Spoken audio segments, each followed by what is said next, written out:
Hello students, welcome back. Today we are going to start the second chapter of your class 11, that is biological classification. In the previous chapter we have got a generalized idea what is being living and what is the contribution of the great taxonomist, that is your Carolus Linnaeus, towards the classification or the naming of the organisms. What are taxonomical aids? That's it.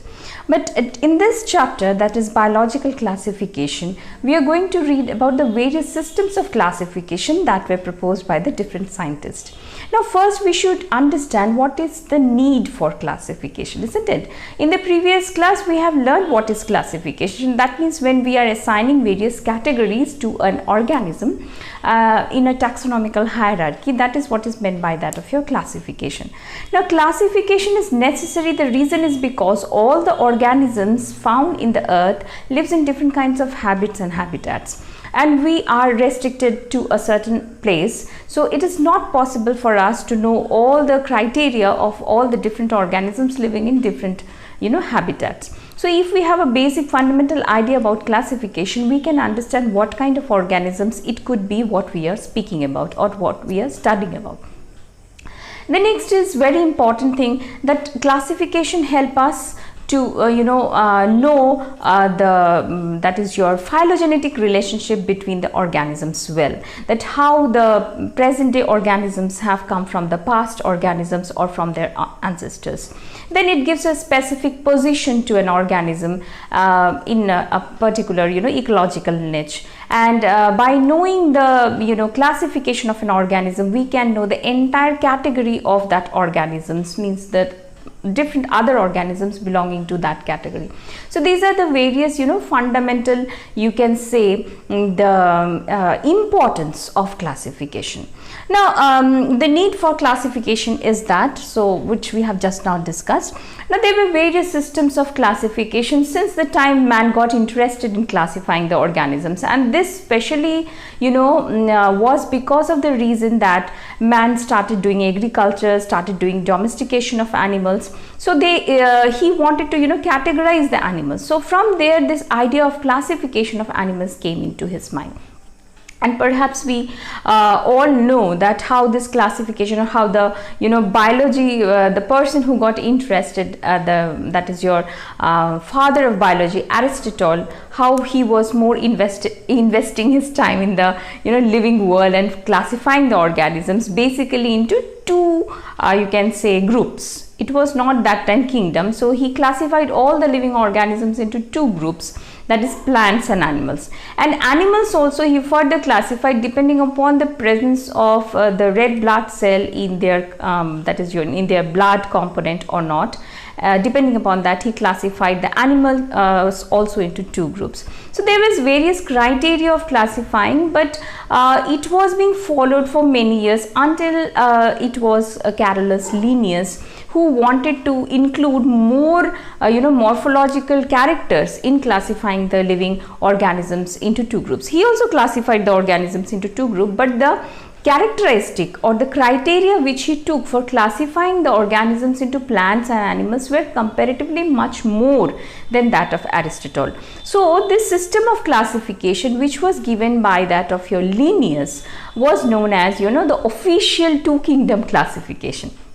So Carolus Linnaeus, it was means long back actually, that he classified all the organisms into two kingdom, that is plants and animals, depending upon basically the morphological characters, the visible characteristics that he took into consideration. Anatomy also he took into consideration, and that is how he classified the organisms into plants and animals. And for many years this system of classification was only followed. But later on, when studies progressed, when few more people came into the field, and they found that there were some organisms which this Linnaeus has classified them into the plant kingdom, like that of the organisms like that of fungus, like that of organisms which were unicellular, and which were having the cellular structure which was quite different from that of the others, with the advent of course microscopy. Of course, not the advanced one, but the primitive type of microscopy. So with that study, they said no, this two kingdom of classification is now not justifying the classification of all the living organisms in the earth into two groups. So let us classify all the organisms present on this earth into three kingdom, and this three kingdom classification was proposed by another scientist. The name of this scientist was Ernest Haeckel. So Ernest Haeckel gave the three kingdom classification, and according to this three kingdom classification, what he did is that he classified all the living organisms into three kingdoms. Now, what were these three kingdom classification? These three kingdom classification included the previous two, that is the kingdom Plantae and kingdom Animalia, and along with that it was your kingdom Protista. Okay, now this kingdom Protista included the organisms which did not show any tissue level organization. So this level of organization was taken into consideration by Ernest Haeckel.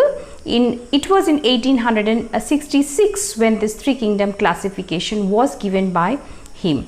Later on, it was found with the advent of electron microscopy that the organisms which were included in the kingdom Protista, although they were unicellular, but all of them were not prokaryotic. There were some group of organisms which were prokaryotic and some which were eukaryotic. So the need for the further classification into a separate kingdom came into existence, and this time it was Copeland. Copeland in 1956 proposed this four kingdom classification, and according to this four kingdom classification, he classified the Protista further into one more kingdom, and this time it was kingdom Protista, kingdom Monera, kingdom Plantae and kingdom Animalia. So these were the four kingdom classification made by that of your Copeland. Next is the most used one now in the present day also, that is the five kingdom classification proposed by Robert Whittaker in 1969, and it is quite new. 1969, you may think that ma'am it is 2000 and that is your 20, so 1969 is quite ancient. No, in terms of finding out the discoveries and all, it is quite a new thing. Okay, so 1969 Robert Whittaker has formed this five kingdom classification, in which he included the organisms into five kingdoms, and he separated one more organism from that of Protista and Monerans and took it into a separate kingdom called kingdom Fungi. And why did he separated it? The reason is because these organisms were not showing autotrophic mode of nutrition, neither of them. They were all heterotrophic, and they had also different kinds of mode of nutrition, like they had saprophytic mode of nutrition, they have holozoic form of nutrition, they have parasitic form of nutrition. So since they showed so much of variation, and although they had cell wall, like earlier they were included in plant kingdom, they were included, even the Monerans were included in the plant kingdom because of the presence of the cell wall, isn't it? Monerans also have cell wall, the plants also have cell wall, the fungus also have cell wall. But when the cell wall composition was found, it was found that the cell wall composition of the fungus, cell wall composition of the Monerans and cell wall composition of the plants were not same. So because of that, depending upon the difference in the cell wall composition and of course the body organization, he made a separate kingdom for these kind of organisms showing heterotrophic mode of nutrition and with the cell wall formed of chitin into a kingdom, and that kingdom he named it as your fungus. Okay, next let us see the criteria of the five kingdom classification. What were the criteria taken into consideration? Okay, now in the criteria for the five kingdom classification which he took into consideration included many, but the major one which has been discussed in your book that we are going to take upon one by one, that is cell type. And now cell type means whether it was a prokaryotic cell, the organism belonged to the prokaryotic group or that of eukaryotic group. So that was the fundamental basis of classification for the five kingdom classification. Then cell wall, whether cell wall is present or not.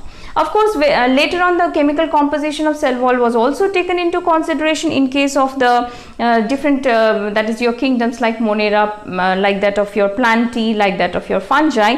So cell wall was an important criteria for the classification, that is in case of the 5 kingdom classification. Body organization, whether the body of the organism was made up of a single cell, and whether it was a multi-celled condition. If it was multicellular condition, whether it showed that is your tissue level organization, whether it showed your that is your organ level organization or organ system level organization. So all these things were taken also into consideration for the classification of organisms into the 5 kingdom classification. Next, mode of nutrition. This is also a very important factor which was taken into consideration. Of course, mode of nutrition previous scientists also have taken into consideration, but he emphasized more, and depending upon that only he classified or he separated the kingdom fungi from that of the Protista and the Monerans. So mode of nutrition, whether they are autotrophic or they are heterotropic. If they are autotrophic, what is the compounds being utilized for the preparation of the food? Like the green plants, they utilize the that is the organic compounds which are different from that of the that is your bacteria. Like the bacteria are photosynthetic also, the bacteria are chemosynthetic also. So in case of chemosynthetic organisms, they are using the source of that is your compounds of nitrogen they are using. They are either using the forms of nitrogen like nitrates or nitrites or ammonia, and then they are able to synthesize their food. So since they are utilizing the compounds which are other than that of, in case of the normal photosynthetic bacteria or in case of the higher plants, what they are utilizing, they are splitting the water molecule, isn't it? But in this case, they are utilizing compounds which are inorganic compounds like the compounds of nitrogen. They also the chemosynthetic bacteria are the one which are also able to circulate that is the level of certain minerals in the atmosphere, in the environment. Like they are able to recycle or they are able to regulate the level of phosphorus, level of sulfur, level of nitrogen in our atmosphere. So all those things were taken into consideration for the 5 kingdom classification done by Robert Whittaker. So it was more scientific compared to his previous elderly people, the scientists. So it was more universally accepted, and till date also mostly the organisms which are newly found, whether it is studied in terms of fossils, because fossil records are also very important, and fossil records were also taken into consideration by Whittaker for his classification of 5 kingdom classification. So these studies were so helpful and so and scientific compared to that of his previous that is your scientist, that this 5 kingdom classification is till date followed, and it is considered to be the best kingdom classification so far. After this, although it is not mentioned in your book about 6 kingdom classification, but I am just giving you a little bit idea about it. There is no harm in that. The person, his name was Carl Woese. Okay, this scientist, he said that yes, Robert Hooke has classified the organisms into 5 kingdom, and he has classified the the bacteria into the kingdom Monera. But there is a difference among the different kinds of bacteria. See, bacteria can be morphologically different. The bacteria can be different in terms of staining process and all. But the fundamental difference is that the bacteria, there were 2 categories of bacteria, which differ in terms of their cell wall composition. So bacterial cell wall is not made up of cellulose as it is found in case of higher plants. Bacterial cell wall is made up of another compound which is called peptidoglycan layer. Now peptidoglycan layer is a polymer which is made up of the that is glycan, which is a kind of carbohydrate with that of your amino acids. Okay, and its cell membranes composition is also different from that of the cell membrane of that of the other organisms, bacteria. But in case of bacteria, it was found that there are certain group of bacteria which are quite primitive in nature, and they are capable of surviving in the most harsh type of conditions prevailing in the environment. It can be found in the polar regions, it can be found in the deserts, it can be found in the hot sulfur springs, it can be found in the soils which have extreme pH, it can be found in the marshy lands, it can be found in acidic soil. So many varieties were there, but other group of bacteria were there which were not capable of surviving in these kind of harsh conditions. So this man said it is unwise to keep both the group of bacteria into kingdom Monera, so let us separate them. So before separating, he said, so instead of making it a 6 kingdom classification, we first should make it 3 domain classification. What are these 3 domains? The living world has been classified into 3 domains. What are these domains? Archaea, bacteria and eukarya. Eukarya, the name suggests true. Okay, so the organisms with true nucleus were placed in eukarya, and it included all the 4 kingdom which was in the 5 kingdom classification also, like the kingdom Protista, kingdom Fungi, kingdom Plantae and kingdom Animalia. So these 4, since their nucleus is surrounded by that of the nuclear membrane, so they were placed in this domain of eukarya. Okay, and in this domain eukarya had 4 kingdoms. So domain is one step upper to that of kingdom. We have seen in the taxonomical hierarchy, the kingdom was the utmost, but above the kingdom also one thing is there, that is called the domain. This man said like that. So the domain is eukarya, and he classified, or he separated the kingdom Monera into 2 further domains, and it was called as your archaea and it was called as your bacteria. Now in archaea, he made a kingdom, the name of that kingdom he gave it as your Archaebacteria, and in bacteria he kept another kingdom which of course was a part of Monera, into Eubacteria. So kingdom Monera, you can say it is a kind of sub kingdom if we talk in terms of that, but no, he said no, let us not give them the category of sub kingdom, let us make them as kingdom only under the 2 domains. Archaea, it will have Archaebacteria, and bacteria, it will have Eubacteria. Now Archaebacteria will comprise of the primitive kind of bacteria which just now I was talking about, which could remain in the extreme harsh conditions of environment, and their cell wall composition even differed from that of the Eubacteria. The cell wall of the Archaebacteria were not made up of peptidoglycan. They were made up of a substance which the scientists are calling it as your pseudo peptidoglycan. Now what is the pseudo peptidoglycan?